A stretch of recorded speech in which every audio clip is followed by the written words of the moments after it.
dalam muzakirah kita muka yang 4 tu. Marilah kita bersama sebagian pada beberapa fatwa yang mana kita dapat nakalkan daripada fatwa-fatwa ulama, dan kita dapat bincang dan kita dapat ambil putusan untuk kita nak edarkan fatwa ini. Maka fatwa yang ke-275 tajuknya memakai gelang tembaga untuk menyembuh penyakit rheumatism atau penyakit sendi. Ini bagai baru yang mana dalam masyarakat kita hari ini, ialah memakai gelang tembaga untuk menyembuh penyakit rheumatism atau penyakit sendi. Soalnya, adakah boleh memakai gelang tembaga untuk mengubati penyakit rheumatism? Boleh ke tak kita nak pakai gelang tembaga untuk nak mengubati penyakit rheumatism ataupun penyakit sendi, penyakit lengan, penyakit sendi, penyakit apa tu? Ya ada gelang ataupun tali tangi. Yang mana masa sekarang ni ada jual di kedai gelang atau tali tangi, yang mana katakan gelang itu ataupun tali tangi itu adalah antara sebab-sebab yang boleh nak menghilangkan penyakit rheumatism ataupun untuk nak pumpkan darah dan sebagainya.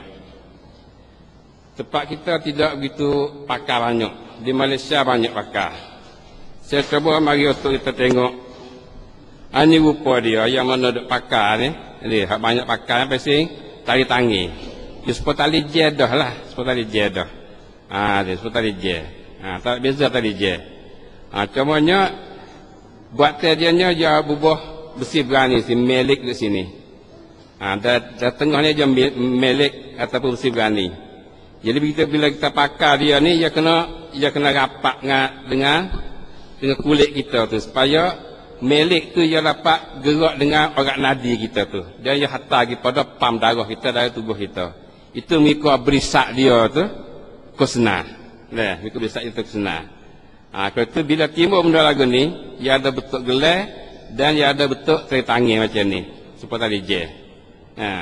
Ini adalah selalu dia dipakai oleh kebanyakan orang Malaysia. Pembesar banyak akal lah, pokok besar tu banyak akal bagi ni. Dan dijual sana. Tempat kita ni kurang, tak ada amal mana. Tapi ada juga. Jadi kita nak bincang, nak cari masalah ni lah. Ini bendanya. Ini benda. Seperti tali jedah lah, atau bertangi.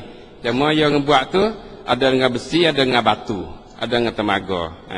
Ada tangan saya ni buat dengan batu ni. Batu ni.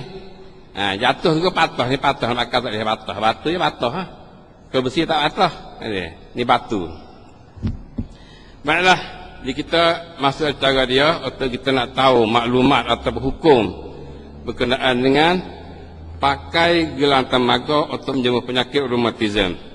Jadi katanya, adakah boleh memakai gelang tembaga untuk mengubati penyakit rheumatism? Boleh ke tak kita pakai gelang ni? Nak pakai tangan dia kedak ni. Kerana mengikut berisak katanya untuk menyembuhkan penyakit rheumatism, ada banyak lagi penyakit. Setengah padanya penyakit tidur tak jenera. Tidur tak jenera yang pakai ni, jenera tidur sedap tidur. Setengah tu macam-macam lah. Itu mengikut bagi cocok dia sekung dengan orang masing-masing tu. Kadang-kadang tu tak sekung, kadang-kadang supaya ubat kita makan dia lah. Dia kata ubat ni sakit orang baik, kita makan tak jadi. Ini supalah bagi setengah orang tu, ya boleh Allah bagi izin kepada dia, tak jenera tidur, jenera tidur. Tak sedap duduk, tak sedap tubuh, dia sedap duduk. Jadi mengikut berisaknya bahagian ni jadi pam darah. Dia melalui orat nadi kita ni jadi pam pada pot kita tu, pot darah kita tu. Itulah ini jantung, pam darah jantung. Jadi sini kita nak tahu pendapat ulama tentang masalah ni. Jawabnya ada padanya dua pendapat masalah. Ada dua pendapat ulama. Maknanya para ulama sekarang ni ada khilaf lah tentang pakai benar ni boleh ataupun tak boleh. Ada khilaf ulama. Itu maklumat pada kita. Pendapat pertama katanya harus memakainya. kerana ada padanya sebab keistimewaan dia boleh menyembuh penyakit reumatism. Setengah pendapat ulama kata boleh pakai. Setengah ulama kata boleh kita pakai tali tangan ni, tali tangan yang kata untuk menyembuhkan penyakit sendi-sendi ini boleh pakai. Sebab ada pada dia ni sebab-sebab istimewa yang boleh menyembuhkan penyakit reumatism, atau sebab ia boleh menyembuhkan penyakit reumatism. Yang menyembuh tu jangan lupa Allah Ta'ala, tapi ada pada sebab. Sebagian saya katakan tadi, di sini dia hanya besi berani. Ya dia, besi berani dekat sini ni. Besi berani. Besi berani inilah yang nak hantarkan gerak-gerik sendi itu, nadi darah tu, tolak pam darah dari tubuh kita. Pada tu. Dan lagi tu wallahualam lah. Tu dia. Dia harga dia ni boleh kira juga macam-macam harga. 3,000 ada, 4,000 ada, macam-macam harga. Tengok potongnya dia lah. Ada kecil besar dia dan apa dia potongnya dia tu. Mahal. Pak ni duduk sekitar 3,000 atau 4,000 itu. Itulah. Tak ingat dah ni. Macam-macam ada. Kalau dengan besi yang murah sikit, kalau dengan batu yang mahal. Besi murah. Batu mahal. Tapi bahaya batunya bila jatuh patah. Ni patah dah ni, patah. Akan tak boleh. Kalau besi tak apa, kita patah. Itu je. Baiklah, jadi kita dapati bahasanya satu pendapat ulama mengatakan harus memakainya. Boleh pakai. Kerana ada padanya sebab keistimewaan yang boleh menyembuh penyakit reumatism. Ada istimewa pada bahagian ni. Hak manusia direka buat di sini ni. Benda boleh kita tengok, boleh kita sampak tengok, boleh kita sentuh. Benda zahir. Itu adalah satu pendapat ulama. Pendapat yang kedua kata yang tiada harus memakainya. Tak ada apa. Dua pendapat. Satu pendapat kata harus memakai, pendapat kedua tak pakai. Satu pendapat ulama tak pakai ni. Beli mahal dah tak pakai. Tak harus pakai. Kerana menyerupai adat jahiliah. Ni dia. Kerana pakai bagian ni serupa dengan adat dan budaya dan amalan-amalan jahiliah dulu. Yang mana mereka menggantungkan berbagai-bagai gantungan untuk mengubati berbagai-bagai penyakit mengikut etikad mereka.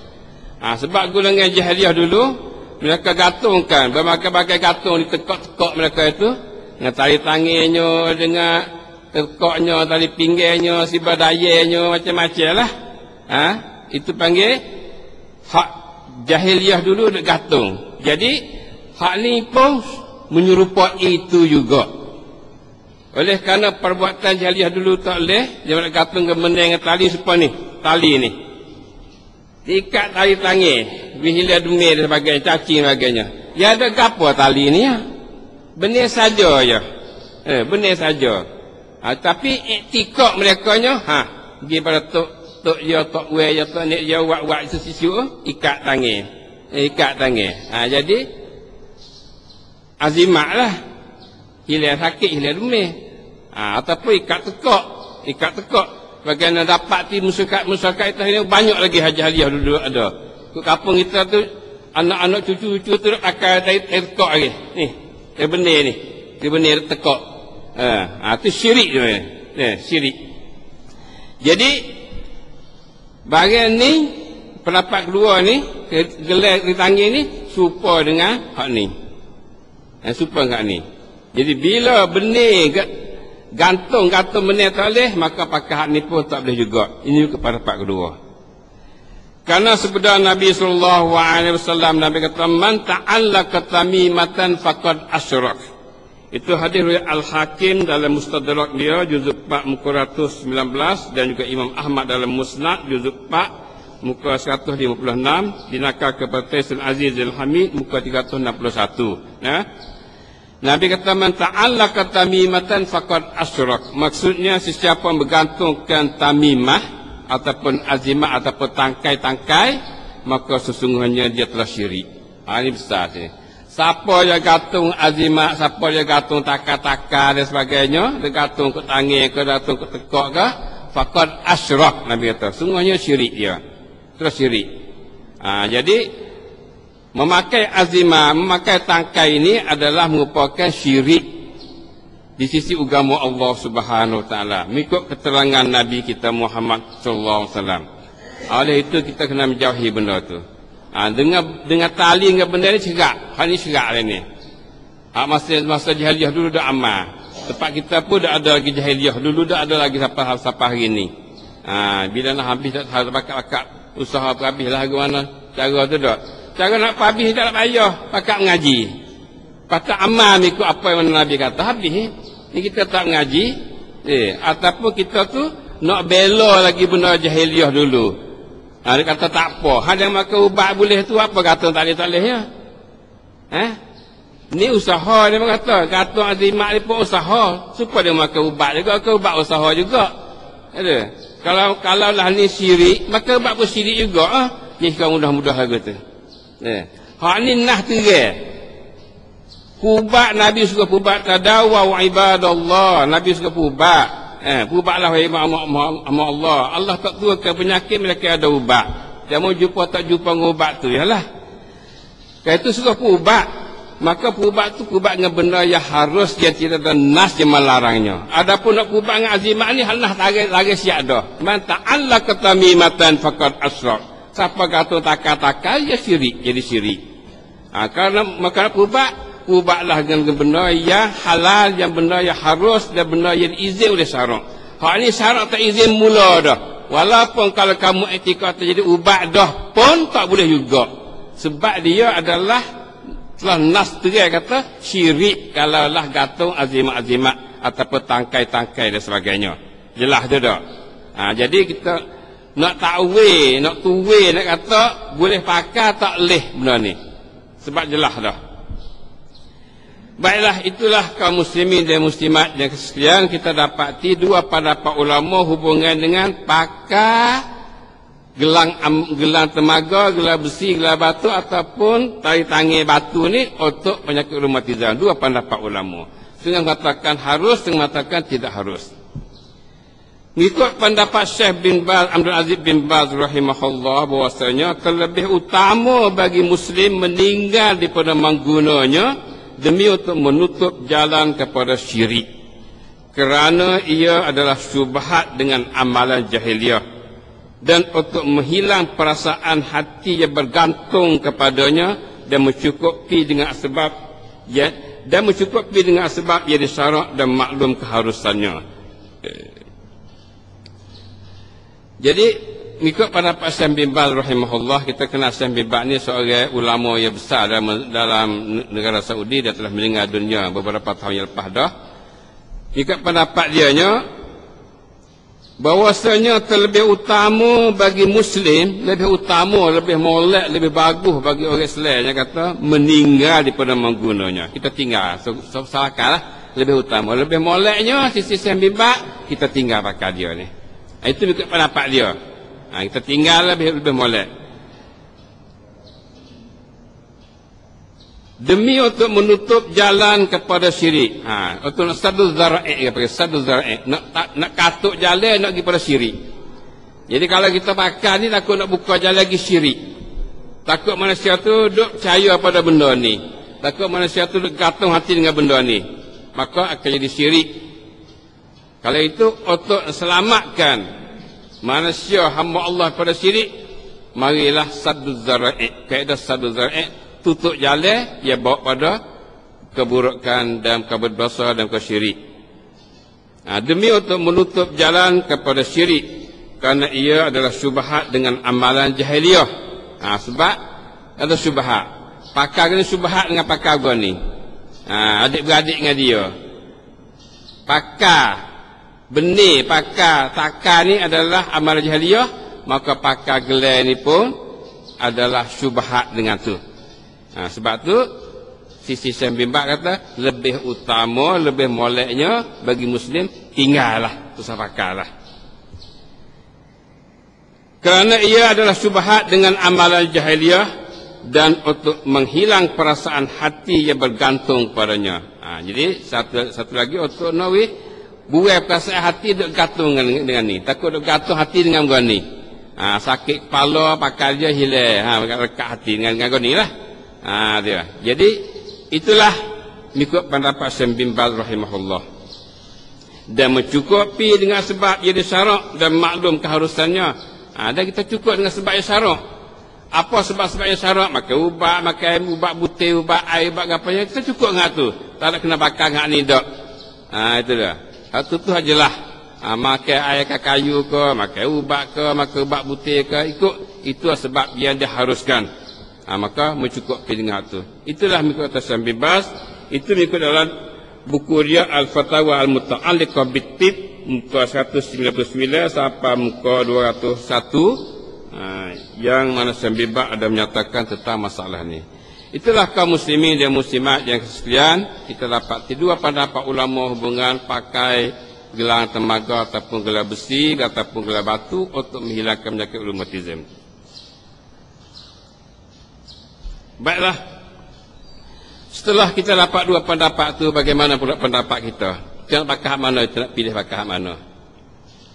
Pendapat kami, ini pendapat dalam kalangan kita, kata kami memilih pendapat yang mengatakan harus memakainya, sama ada dibuatnya dari tembaga atau besi atau batu, dan sama ada dalam bentuk gelang atau tali tangan. Jadi ikut pendapat kita, setelah kita kaji, setelah kita teliti, maka kita mengikut pendapat mengatakan harus pakai. Pendapat kita kata harus kita pakai ni, sama ada dibuat dengan tembaga ataupun buat dengan besi atau buat dengan batu. Sama ada bentuk dari tangi ataupun bentuk gelang, ini mengikut pendapat kita adalah boleh pakai. Mengikut pendapat yang pertama tadi. Kerana ini di antara sebab yang mana kita terjih atau kita pilih pendapat ni, kerana gelang itu tidak mengandungi sesuatu kekuasaan gaib yang boleh menyembuh penyakit seperti mana yang diiktikad oleh golongan jahiliyah. Sebab gelang ni ataupun di tangan ni tidak mengandungi sesuatu kuasa yang gaib. Ia tak ada mengandungi, tidak ada dari kuasa gaib, ada. Tak ada kuasa gaib, tak serupa dengan hak ni. Kalau tali ni ada kuasa gaib, kita iktikad dia. Ya tali benar betul-betul, dia pulah-pulah putar-putar berkunyit-kunyit, urut kunyit tu dia kuning, ada ikat. Jadi kita ada etika, ada satu kuasa gaib, benar biasa. Ada pihak ni, ya ada benda zahir dia. Benda zahir, benda teknologi yang boleh tengok dan manusia buat bubuh dalam ni ialah besi berani duduk dalam ni. Ada. Hak ni tak ada besi berani pun ada. Benar biasa-biasa. Duk jahit guni, jahit kain tu, itu hatullah ya. Apa tu kita etika ada benda kuasa gaib yang mana boleh menyembuh. Tidak ada benda yang boleh tengok teknologi, tak ada sini ni. Ada pihak ni benda lain. Gelar ni benda lain, benda teknologi baru. Dalam buat kajiannya telah ada benda dalam ni, bukan benda gaib dak.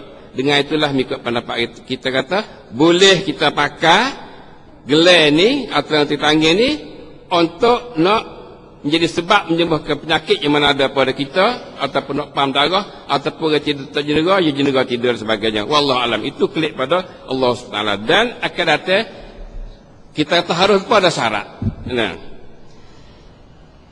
Kerana gelang itu tidak mengandungi sesuatu kekuasaan gaib yang boleh menyembuh penyakit seperti mana yang diikut oleh golongan jahiliyah. Tidaklah gelang ini timbul ada benda gaib sebagaimana yang diikut oleh golongan jahiliyah. Hal ini tidak ada.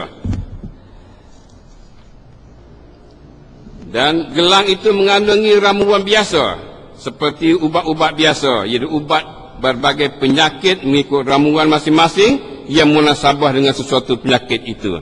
Jadi kita kata harus ni satunya sebab dia tidak ada benda gaib, kuasa gaib dalamnya. Yang keduanya sebab gelang ini mengandungi ramuan biasa, benar biasa.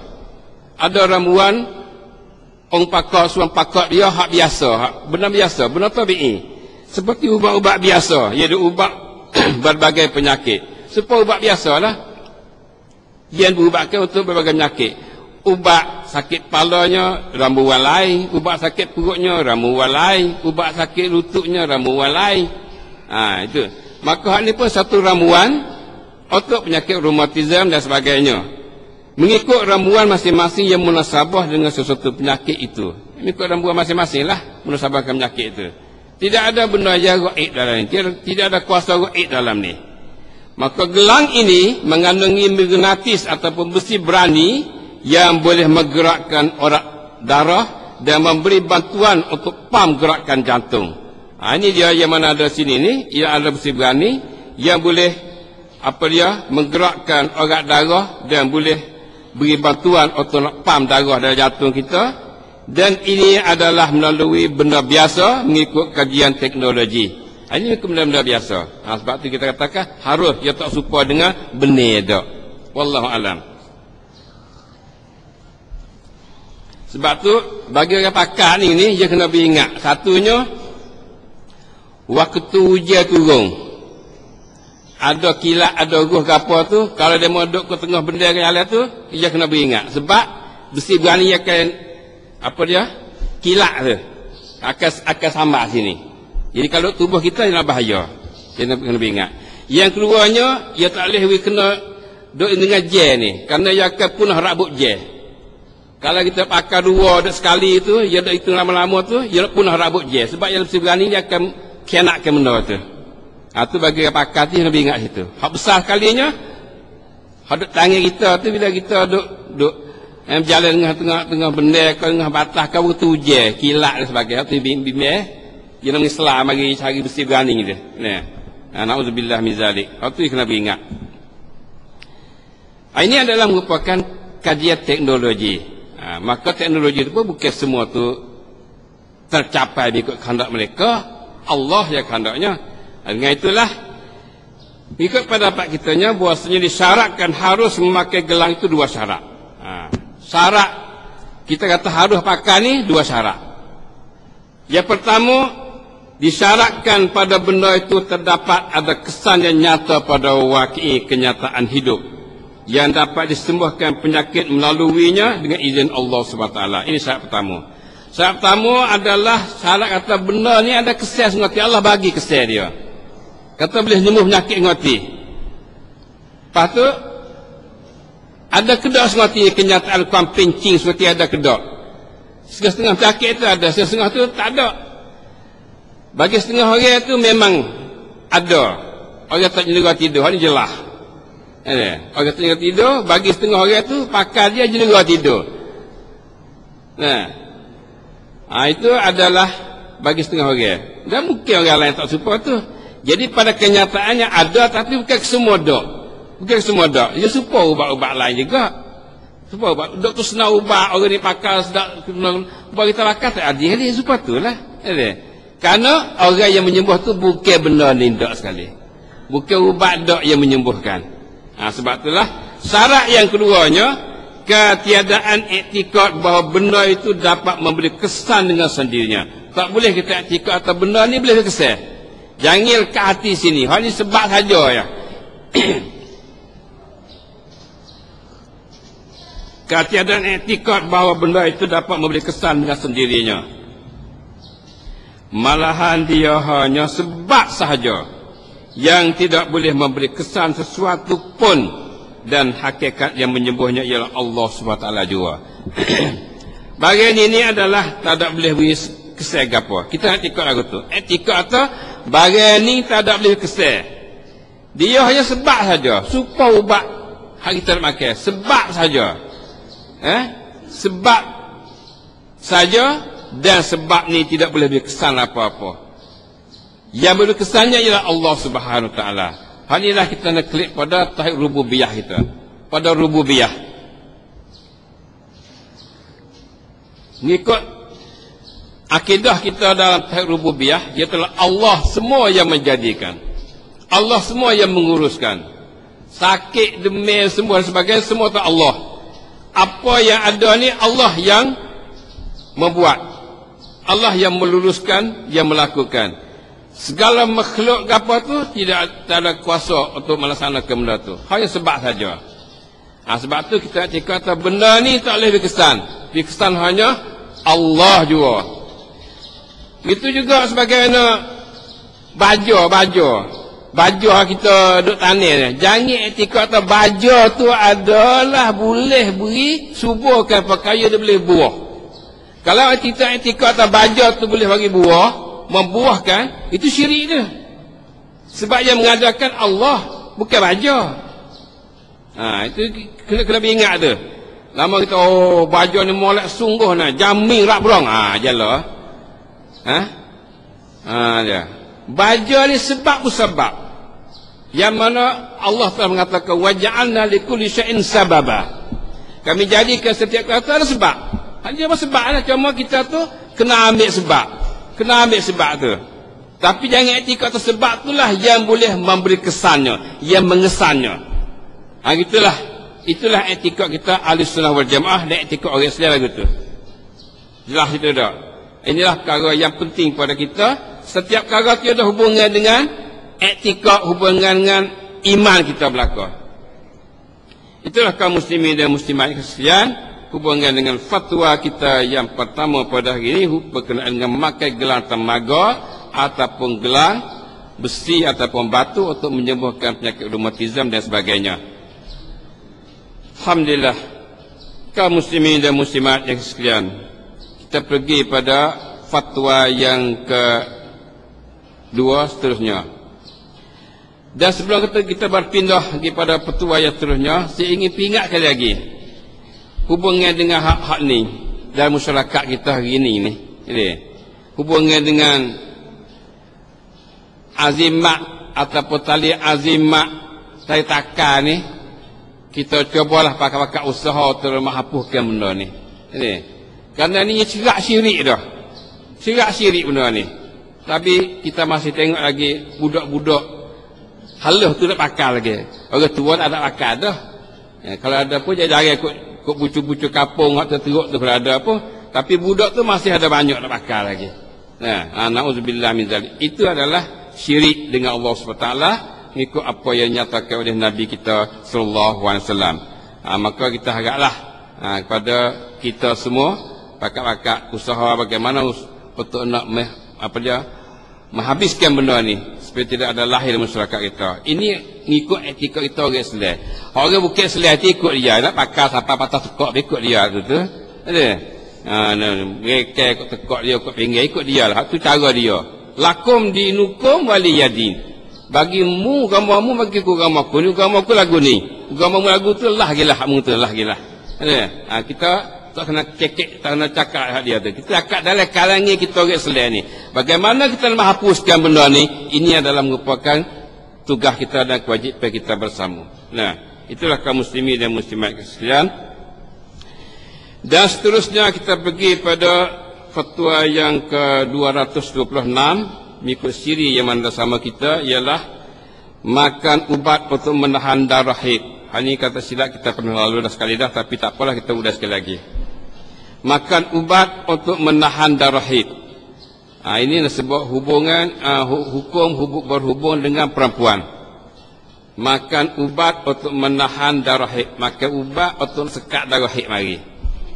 Soalnya, adakah harus bagi perempuan makan ubat untuk menahan darah haid semasa berpuasa atau mengerjakan haji? Ini benar selalu berlaku juga dalam masyarakat kita ni, bagi kalangan perempuan ni. Adakah harus bagi perempuan makan ubat untuk menahan darah haid? Boleh ke tak orang Cina nak makan ubat untuk nak sekat darah haid?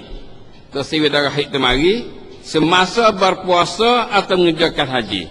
Masa bulan Ramadan yang saya bulan puasa ni, kebetulan tengah-tengah puasa tu masa marilah masa haid dia tu. Maka itu saya mari bulan puasa ni. Itu saya mari kerana puasa Ramadan tu penuh cukup dah. Itu dia. Boleh tak boleh nak ke ubat nak tahan benda tu. Satu. Yang kedua, kerja haji. Ini memang satu benda yang susah juga. Boleh ke tak orang Cina kerja haji tu yang makan ubat atau menahankan darah haid waktu kerja haji? Takut bila dia tu tak akan ubat, buat apa masa tu mari darah haid, tak ada tawah haji lagi, dia mau nak kelik dah. Kapan nak pergi dah? Nak tinggal demo lah. Maka boleh ke tak nak makan ubat atau nak tahankan darah haid tu saya mari haid. Tahu dah masa tu, maka sekat. Itulah soalan yang dikemukakan kepada lejnah dan kita tengok jawapannya. Jawabnya, mengikut asalnya adalah harus. Mengikut asalnya adalah harus. Mana boleh? Mengikut asal harus bagi perempuan itu makan ubat untuk menahankan darah haid dia. Dan tidak ada dalil yang menyalahi asal ini mengikut setahu kami. Pihak lujnah mengatakan tidak ada dalil yang menyalahi asalnya. Asalnya dah harus makan ubat. Binatang asalnya. Tidak ada dalil yang khusus yang menyalahi asalnya. Jadi bila asal boleh, maka bolehlah. Sekiranya perbuatan itu tidak mendatangkan kemudaratan bagi perempuan itu. Syarat saya. Sekiranya makan ubat itu tak mudarat bagi betina tu. Makan ubat tak bahaya. Boleh dia makan ubat untuk menahankan darah haid, untuk dia nak teruskan puasa dia, ataupun untuk dia tu boleh teruskan kerja haji dia, boleh tawaf si'in dia tu. Maka ikut pendapat lujnah kata harus boleh, kalau lah tidak ada bahaya dan mudarat padanya. Alhamdulillah, itu satu jalan kemudahan bagi betina, khususnya kerja haji. Bila puasa hingga sikit kita duduk rumah dah, musim haji itu ya memang satu kau yang sulit lah. Sekiranya darah haid atau nifas datang dan perempuan itu menggunakan cara untuk menghentikan darah itu dengan makan ubat atau cocok dan berhentilah darah itu, maka boleh perempuan itu mandi dan boleh dia melaksanakan amalan sebagaimana perempuan-perempuan yang suci melaksananya, dan sah salahnya dan puasanya. Itulah mengikut fatwa Al-Muta'alliqah Bitib muka 97 mengikut fatwa Syekh bin Baz rahimahullah. Katanya sekiranya darah haid atau nifas datang, kalau betina haid itu darah haid duduk mari, darah haid duduk mari, dan perempuan itu menggunakan cara untuk menghilangkan atau menghentikan darah itu dengan makan ubat atau cocok suntik, maka berhentilah darah itu. Jadi darah haid dia mari, patut maka kita makan ubat, beradu ataupun pocok, beradu darah haid dia. Karena makan ubat ni, karena cocok, beradu darah haid. Kalau kita pergi stop dia situ, katanya, dan berhentilah darah itu, maka boleh perempuan itu mandi. Kalau itu bila darah beradu, boleh kita itu mandi. Boleh mandi. Maknanya kalau musim haji pun, kalau lah hari sebelah darah haid mari, hari sebelah duk Mina tu, duk Mina, duk ukuh, duk mabik di Mina, hari sebelah darah haid mari, dia makan ubat, kita tak tahu hari, maka darah beradu, maka boleh dia mandi, maka boleh perempuan itu mandi, dan boleh dia melaksanakan amalan sebagaimana perempuan-perempuan yang suci melaksananya. Jadi boleh dia tu buat amalan supaya betina suci, supaya betina tak ada haid. Maknanya dia boleh pergi tawaf, dia boleh semaya sebab darah haid tu beradu dah. Sebab dia makan ubat ataupun dia tu pocok supaya beradu, boleh. Dan sah salahnya dan puasanya. Semaya dia pesah, dia puasa dia pesah. Itu merupakan satu kemudahanlah kepada orang perempuan, yang mana perempuan dalam umur mari haid tu, bila berjumpa benda ni memang satu kepecikan bagi mereka itu, satu keberatan lah, bahasa susah. Memanglah ketika mari haid ni, bila yang kerja haji tu bahasa susah hati belah-belah dah dia, kalau lah tidak ada jaga ubat ni. Sebab tadi lah, terutamanya bila tak ada nak tawah dengan masa mereka tu nak klik cepat dah. Kerana kita lagi dengan syarikat kapal, syarikat tu akan tolak hari sekian-sekian, kita tak tawah lagi, satu muskilah. Itulah kaum muslimin dan muslimat yang sekalian, hubungan dengan fatwa bersama kita rakam 226 berkenaan dengan makan ubat untuk menahan darah haid. Alhamdulillah, jelas pada kita, dan rasanya betina tu nyata pada dia, jelas pada dia, dan boleh dia beramal bila dia berjumpa dengan masalah yang mana seperti kita bercakap sekarang ini. Kaum muslimin dan muslimat yang kasih sekalian, kita pergi pula kepada fatwa yang ke-227, meninggal solat Jumaat bagi doktor atau jururawat. Meninggal solat Jumaat bagi doktor atau jururawat, tinggal semaya Jumaat, tajuknya tinggal semaya Jumaat bagi doktor, bagi bomo ataupun bagi payaban. Payaban jatuh ni, bomo jatuh.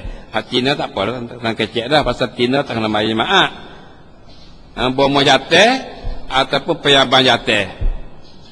Ini tajuk yang mana kita akan tahu.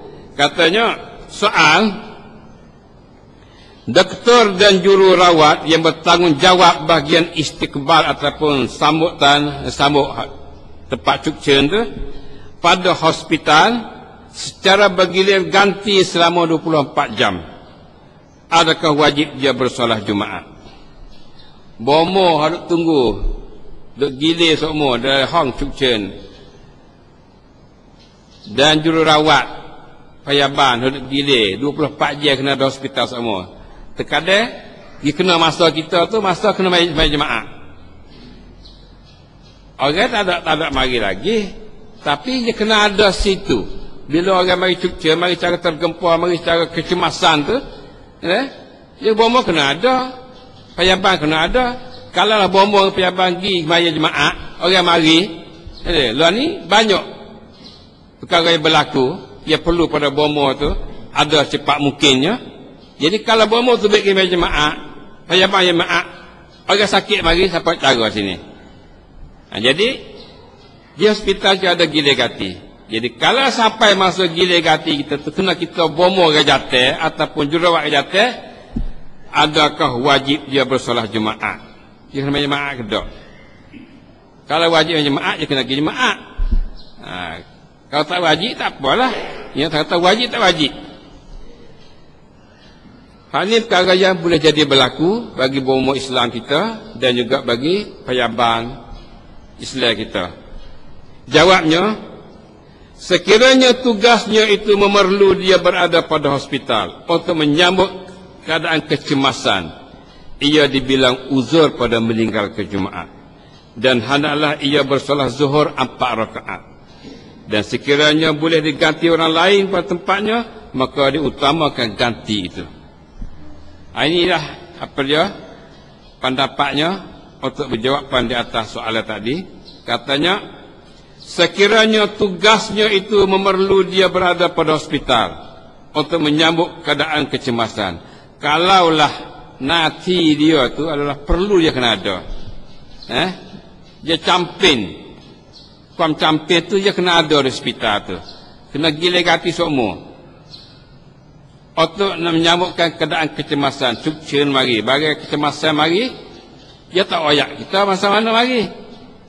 Bila berlaku itu ini, mau wong kita marilah untuk hantar sakit tu. Kalau itu bilalah keadaan tu memerlukan pada dia tu kena ada hospital, ia dibilang uzur pada meninggalkan Jumaat. Maka dibilangkan bomo saat itu ataupun payaban itu dibilang uzur pada meninggalkan sembahyang Jumaat. Maknanya dia uzur, dimaafkan dia daripada sembahyang Jumaat. Maknanya dia tak kena pergi sembahyang Jumaat, dia tunggu hospital telah. Dan hendaklah ia bersolat zuhur 4 rakaat. Ia kena zuhur 4 rakaat. Kerana dia nak tinggal tak boleh. Nak tinggal tak boleh. Itu dia. Keadaan lagu ni, hal ni hak bomo hospital tak. Kalau kita buka TV tengok hari Jumaat di Masjid Haram Mekah, ya ada beberapa orang askar hak tak sembahyang Jumaat. Tak sembahyang Jumaat. 2-3 orang 4-5 orang askar ni orang sembahyang je tengok itu. Itu orang jaga keamanan, jaga keselamatan. Jaga keselamatan. Kerana dibimbang ada seteru yang mana akan menyerang masuk.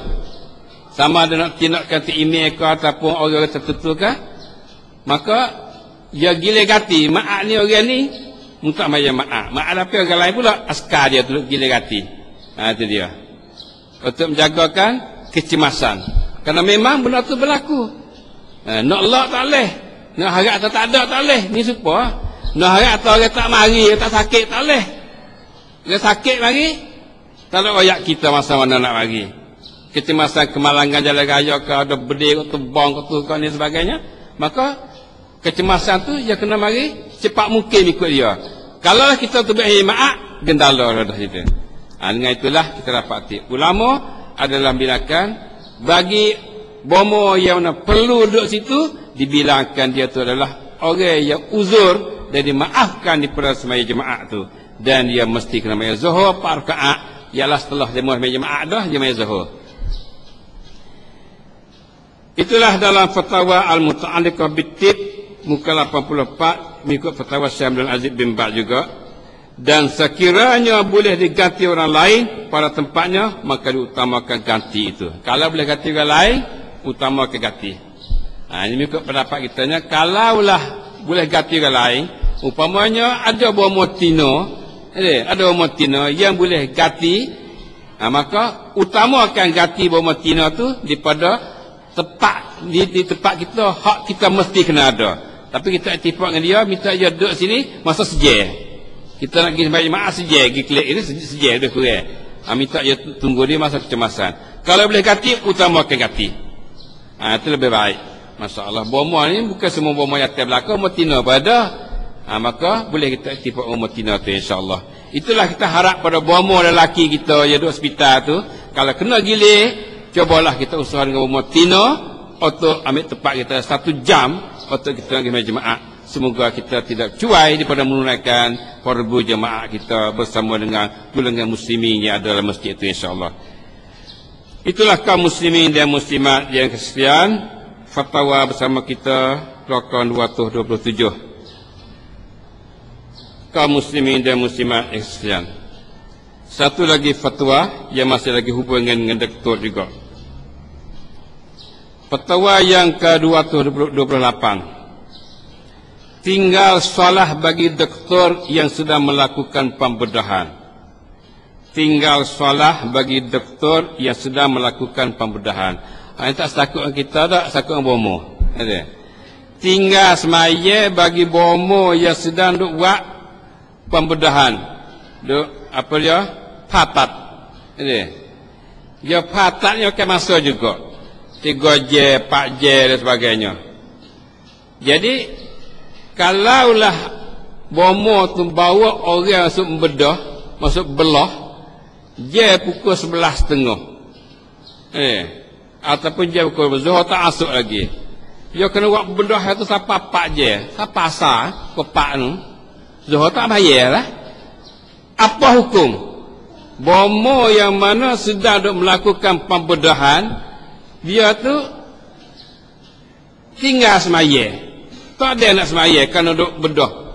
Duk belah, duk cara dia tu lah, kita tak reti dia cara belah tu.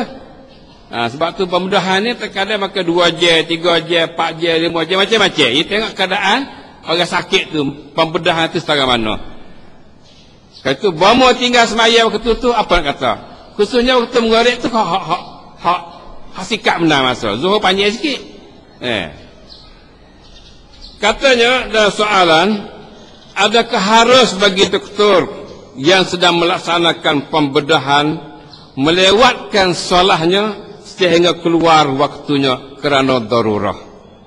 Kerana sekiranya dia meninggalkan pembedahan itu walaupun sekejap masa, akan lahir bahaya terhadap nyawa orang sakit itu.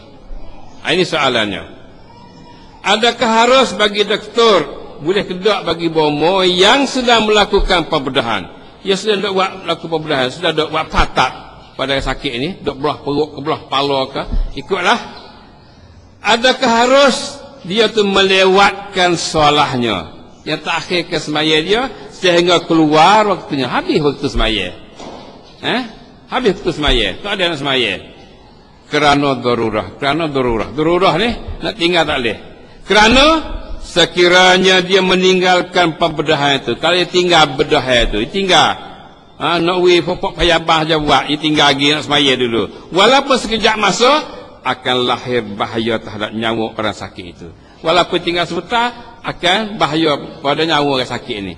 Maka boleh ke tak dia tinggal semaya itu? Bagaimanakah dia tinggal semaya itu? Sebab kalau tinggal daripada buat melakukan pembedahan, bahaya pada orang sakit. Kalau dia buat dia sakit di wisuda, dia kena tinggal semaya. Nak buat lagu mana dia tu? Ini adalah perkara yang boleh jadi, boleh berlaku benar ini. Memang soalan ini adalah mungkin soalan timur pada perkara yang waqi'i dah, perkara berlaku dah. Jawabnya, sepatutnya bagi doktor meraihkan pembedahan itu pada masa yang tidak meluputkan solah dalam waktunya. Hal ini molek sekali. Ini molek sekali. Dah harus di dalam keadaan darurah dia jamakkan antara dua solah, sama ada jamak takdim atau takhir mengikut keadaan darurahnya. Masya Allah. Jawabnya, sepatutnya semoleknya bagi doktor meraihkan pembedahan itu pada masa yang tidak meluputkan solah dalam waktunya. Sepatutnya bomo tu dia kena meraihkan cara nak bedah tu, meraihkan masa hak tak bawa pada luput semaya. Masa mana agak tak bawa pada luput semaya. Kalau lah kita katakan buat pembedahan 5 jam, dia mula pukul 9 pagi misalnya. 9, 10, 11, 12, 1, 2. Pukul 2 sudah. Ya dah Mak Zuhur. Ya kena meraihkan masa tu supaya mengelak daripada nak tinggal semaya. Jangan nak ambil masa sepuk-sepuk nak tinggal semaya. Mereka Allahumma keadaan yang darurah. Keadaan yang terpaksa. Kena duan. Kena cara cepat. Ada. Belah cara cepat. Cara cepat tu pula kena masa yang nak bawa pada tinggal semaya. Itu lain lah. Tapi kalau boleh pilih, bagi bomo tu adalah patutlah dia temuraikan masa. Cari masa yang tidak bawa dia tu tinggal semaya. Sepatutnya bagi doktor meraihkan pembedahan itu pada masa yang tidak meluputkan solah di dalam waktunya. Dan harus di dalam keadaan darurah, dia jamakkan antara dua solah, sama ada jamak takdim atau takhir mengikut keadaan darurahnya. Jadi kalau keadaan itu keadaan darurah terpaksa dengan orang sakit terpaksa kena bedah dan masa kita pergi nampak pada luput semaya, maka mengikut pendapat jenahnya harus bagi bomo tu jamuk solah dia. Zuhur dengan asar boleh jamuk dua tu. Boleh jamuk. Mengarik dengan isya boleh jamuk dua tu. Maknanya kalau lah dia pergi buat pembedahan, masa dekat mengarik, pukul ni atau pukul 5.30 dia baru mula nak membedah, dan pukul 7.30 tu habis waktu mengariknya. Kalau itu, kalau keadaan darurah, dia boleh jamuk. Sama dengan jamak takdim ataupun jamak takhir. Maka kalau dia masuk belum ngarik, berarti dia tu kena jamak takhir dah lah. Jamak takhir. Waktu pembedahan tu dia kena niat nak bayang ngarik dalam waktu isya dah. Boleh. Itu satu perkara yang beri kemudahan lah pada pihak bomo yang mana melakukan pembedahan dalam keadaan darurah itu. Sama ada jamak takdim atau takhir mengikut keadaan darurahnya. Mengikut keadaan darurah dia lah. Tak paksa terpikirkan je secara mana tu.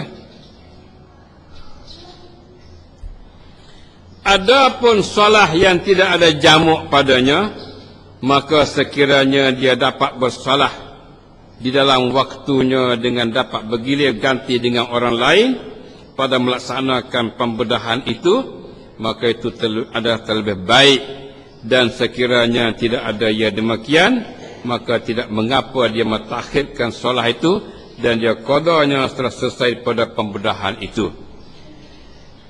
Adapun solah yang tidak ada jamak padanya, sembahyang tak ada jamak. Sembahyang tak ada jamak kita sah ya. Subuh sah ya. Zuhur dengan asar, ngarik dengan isya boleh jamak. Sembahyang tak ada jamak, subuh sah ya. Maknanya kalaulah terpaksa juga orang yang sakit tu, maka terpaksa kena belah. Cara tergempar dia cucian juga. Duan. Kalau tak belah, jadi buat pada bahaya, terpaksa belah. Waktu subuh dah, kena belah. Katanya, adapun solah yang tidak ada jamak padanya, maka sekiranya dia dapat bersolah di dalam waktunya dengan dapat bergilir ganti dengan orang lain pada melaksanakan pembedahan itu, maka itu adalah terlebih baik. Jadi kalaulah dia boleh ganti orang lain, dalam nak bedah. Mana dia tinggal semaya suta, wira lain dia cara belah dulu. Dia gigi semaya dulu. Sudah semaya, dia pergi mari belah. Orang duk buat belah tu, pergi semaya pula. Kalau boleh lagu tu, okey, molek. Kalau boleh gile, molek. Kalau tak boleh gile, dan sekiranya tidak ada yang demikian, maka tak boleh gile. Nak gile tak boleh. Dia bawa sorang ya, hak bagi itu boleh buatnya. Dan sekiranya tidak ada yang demikian, maka tidak mengapa dia mentakhirkan salat itu. Dimaaf dia lah, tak apa. Karena jaga nyawa orang sakit ni. Dan dia qadanya setelah selesai pada pembedahan itu. Lepas dia qada lah. Lepas pada dia selesai pembedahan, kerja sudah, dia semaya qada lah, gantilah. Mana supaya tunai jugalah semaya, tak semaya lagi tu. Itulah dia kita dapati kenyataan ni adalah daripada fatwa muta'alliqah bitib muka 83. Ini jawapan daripada jenah fatwa rakam 20913 dalam buku jenah fatwa daimah bagi apa dia Darul Ifta. Itulah kaum muslimin dan muslimat yang kesekian, hubungan dengan 3 fatwa yang mana kita ada hari ini berkenaan dengan fatwa yang hubungan dengan penyakit saja hari ini ni. Alhamdulillah. Itulah kaum muslimin dan muslimat sekalian, maka cukuplah kita tarik hari ini untuk dapat 3 fatwa yang mana terkadang fatwa itu adalah setuh dengan waqi'i kenyataan kita, terutamanya perempuan tadi yang haid itu selalu berlaku, dan kita pun dekat nak puasa ni, maka perempuan yang mari haid tu dia boleh kira lah apakah dia tu nak puasa terus dengan nak setukkan darah haid dia atau macam mana, terserah pada dia. Itulah kaum muslimin dan muslimat sekalian, cukup kita tekan insyaallah. Wassallallahu ala Muhammad wa alihi subhanallahi rabbil izzati amma yasifun wa salamun alal mursalin alhamdulillahi rabbil alamin. Subhanakallahumma wa bihamdik asyhadu an la ilaha illa anta astaghfiruka wa atubu ilaik. Wassalamu alaikum warahmatullahi wabarakatuh.